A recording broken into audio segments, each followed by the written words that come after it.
Let's talk about disobedience, chasing money, idolatry, and talking donkeys. That sounds like fun, right? In Revelation 2, 12 through 14, we hear the word of Yahweh say, "And to the angel of the church in Pergamos write, These things saith he, which hath a sharp sword with two edges. I know thy works, and where thou dwellest, even where Satan's seat is. And thou holdest fast my name, and hast not denied my faith, even in those days wherein Antipas was my faithful martyr, who was slain among you, where Satan dwelleth.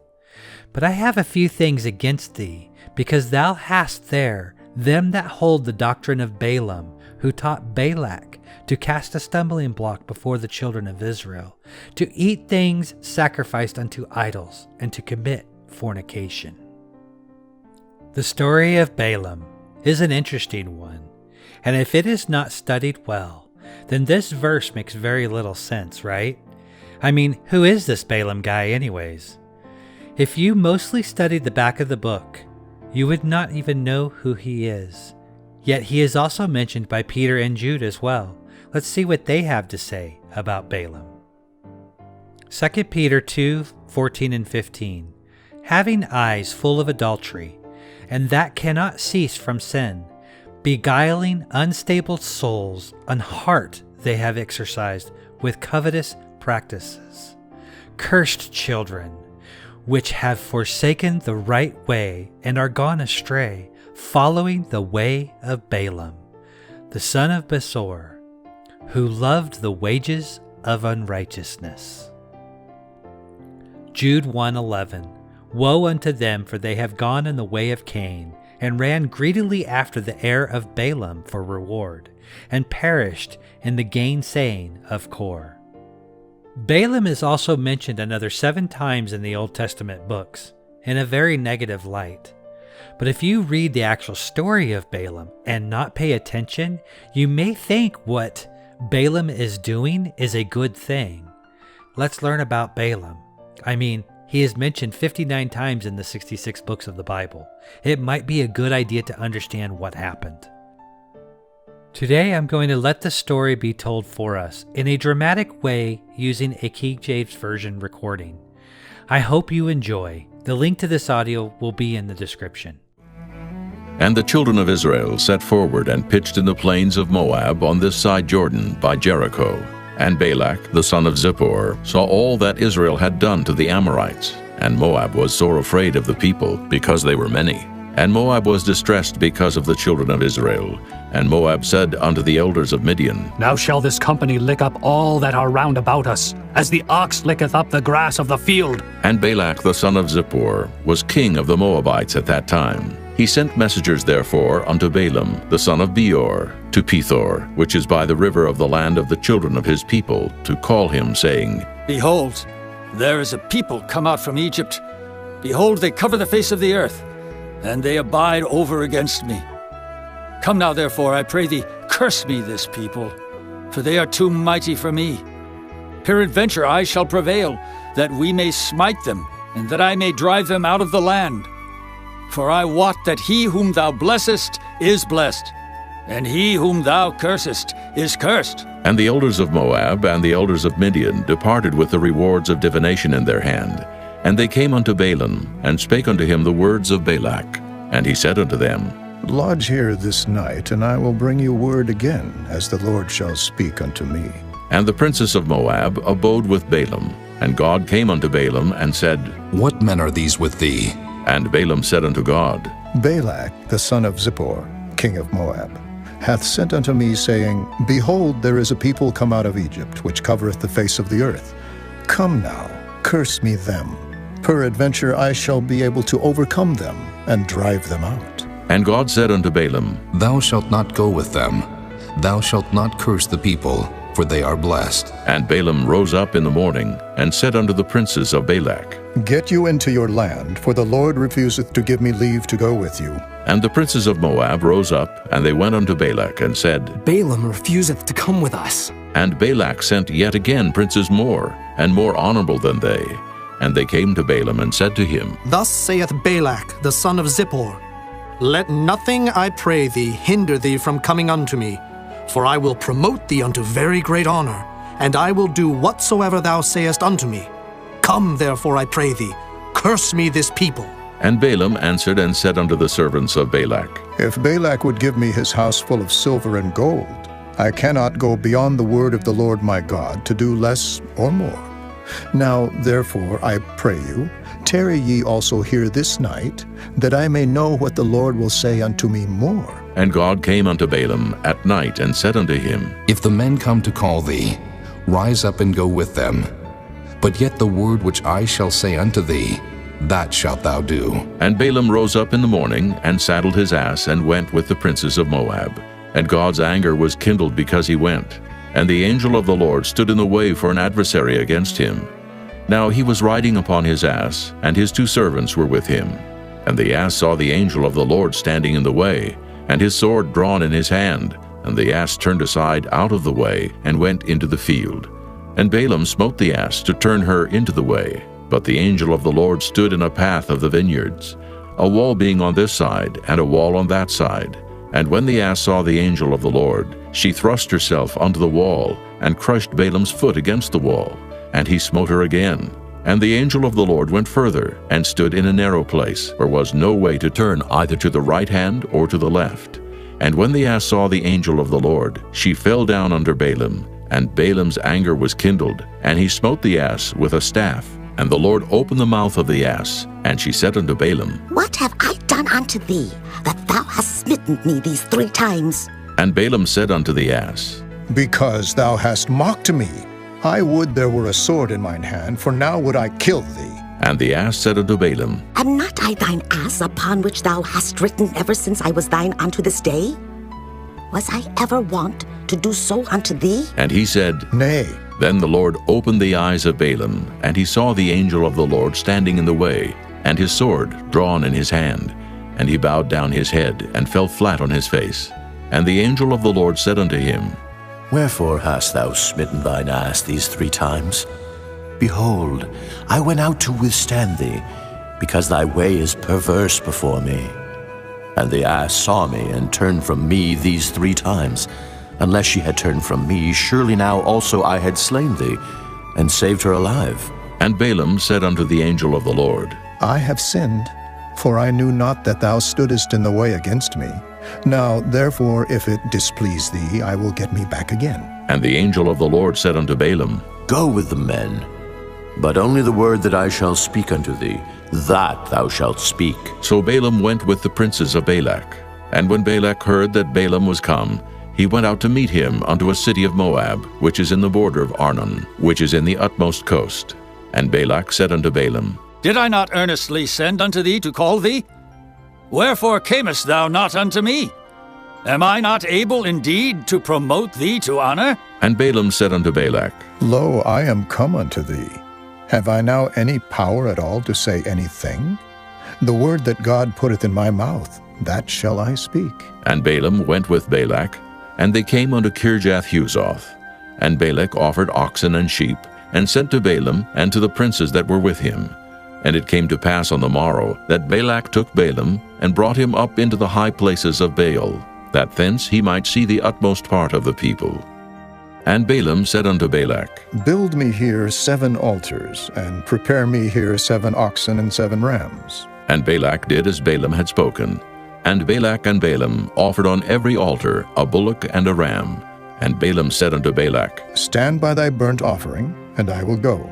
Peradventure the Lord will come to meet me, and whatsoever he sheweth me I will tell thee. And he went to an high place. And God met Balaam, and he said unto him, I have prepared 7 altars, and I have offered upon every altar a bullock and a ram. And the Lord put a word in Balaam's mouth, and said, Return unto Balak, and thus thou shalt speak. And he returned unto him. And lo, he stood by his burnt sacrifice, he and all the princes of Moab.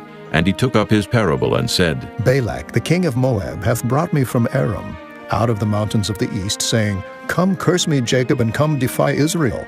How shall I curse, whom God hath not cursed? Or how shall I defy, whom the Lord hath not defied? For from the top of the rocks I see him, and from the hills I behold him.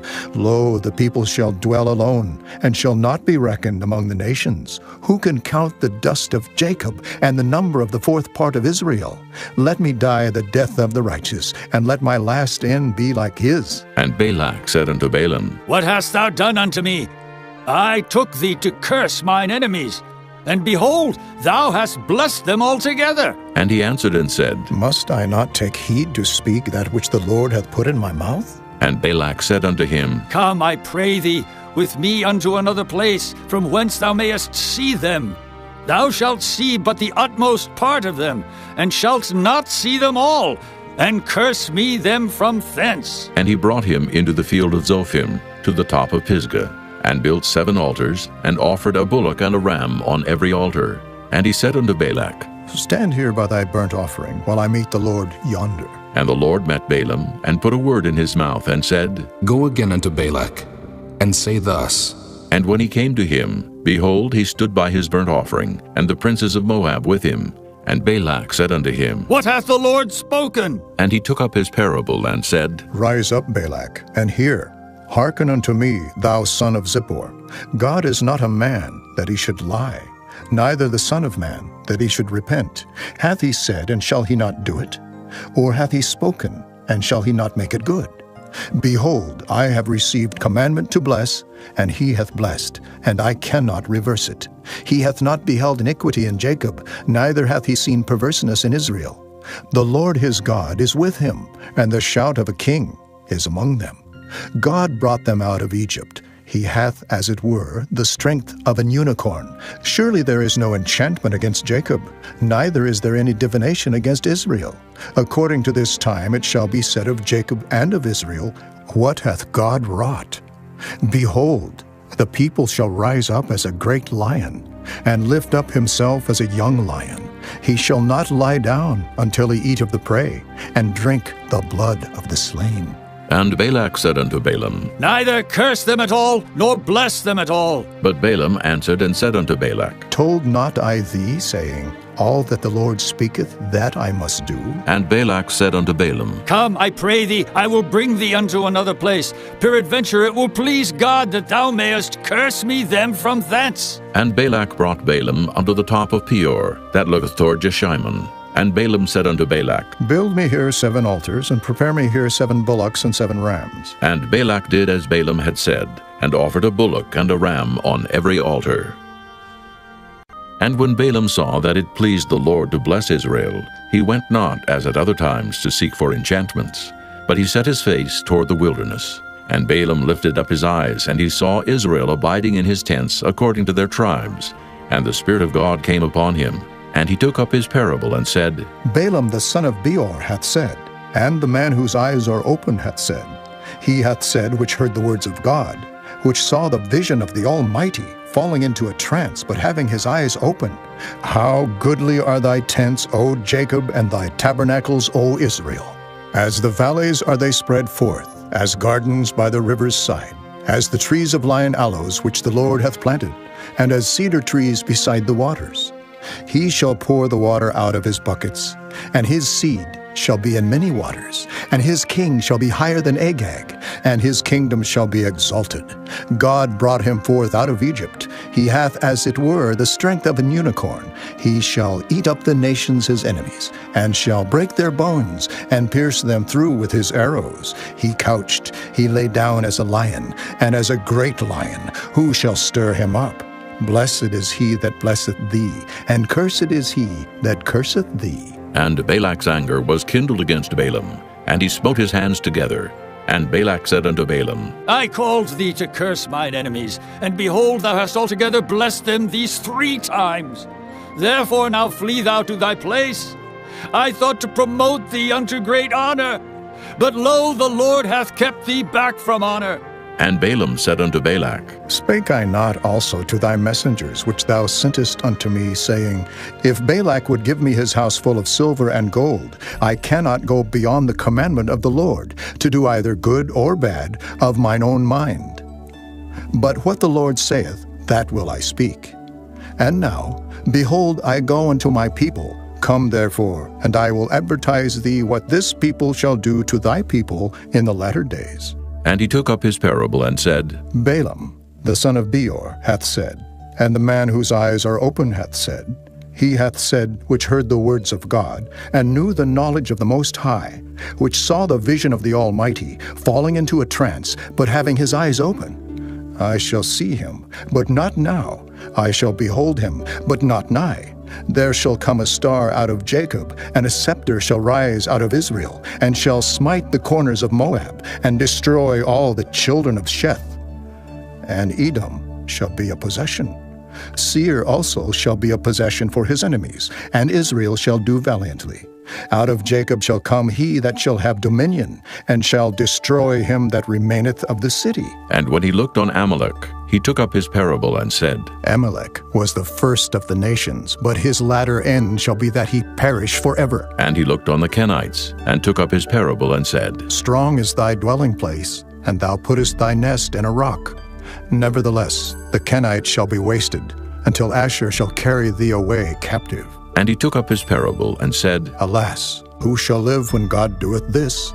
And ships shall come from the coast of Kittim, and shall afflict Asher, and shall afflict Eber, and he also shall perish forever. And Balaam rose up and went and returned to his place, and Balak also went his way.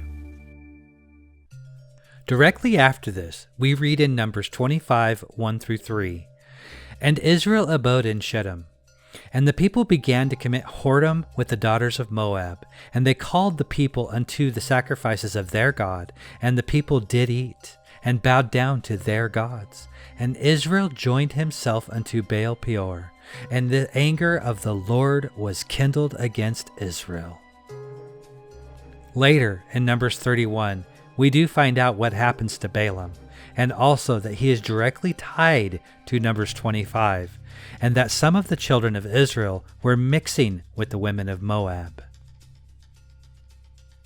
Numbers 31, 8 and 16. And they slew the kings of Midian, besides the rest of them that were slain, namely Evi, and Rechem, and Zor, and Hor, and Reba, 5 kings of Midian. Balaam also the son of Beor they slew with the sword. Behold, these caused the children of Israel, through the counsel of Balaam, to commit trespasses against the Lord in the matter of Peor. And there was a plague among the congregation of the Lord. Here we have a man who, when you first read, seems to obey the word of the Lord, and has a relationship with him, and the Father even talks with him, and he tells Balak that he can only say what the Father tells him. Someone who seems to honor and reverence him. One really needs to study to understand. Take the moment when Balaam left after his second conversation with the Father. One might say, why did the Father get upset? He just told him to go with the men. If you pay attention to what was said, Yahweh said, if the men come back, you may go with them. And as soon as he wakes up, he saddles his ass and takes off. It's clear he had his own agenda. We soon find out later that the anger of the Lord is kindled against Balaam, and he was ready to take his life over it. And if it wasn't for the talking donkey, he would have perished. End of story. Another interesting tidbit about this part of the story is we see Balaam bow the knee to what the King James Version describes as the angel of the Lord, and the angel does not tell him to not bow down. You also hear the angel of the Lord tell him the same thing the Father told him. The angel of the Lord said to Balaam, go with the men, but only the word that I speak to you, that you shall speak. Who was this angel of the Lord that Balaam was allowed to bow down to and could see with his own eyes? I think it's pretty clear. In other areas where an angel is bowed down to, they always tell the person to not bow down but to worship Yahweh, such as Revelation 22, 8 and 9. I do believe this is one of those moments that this is Yeshua standing in his way. The doctrine of Balaam is not only a serious problem, but a devious one. And when the frontal assault failed, Balaam took a backdoor approach. Balaam was willing to use his God-given talents for illicit purposes. Even though he knew Balak was God's enemy, he tried to sell his prophetic gift to help him. When that didn't work, Balaam canceled Balak on the most effective way to weaken Israel.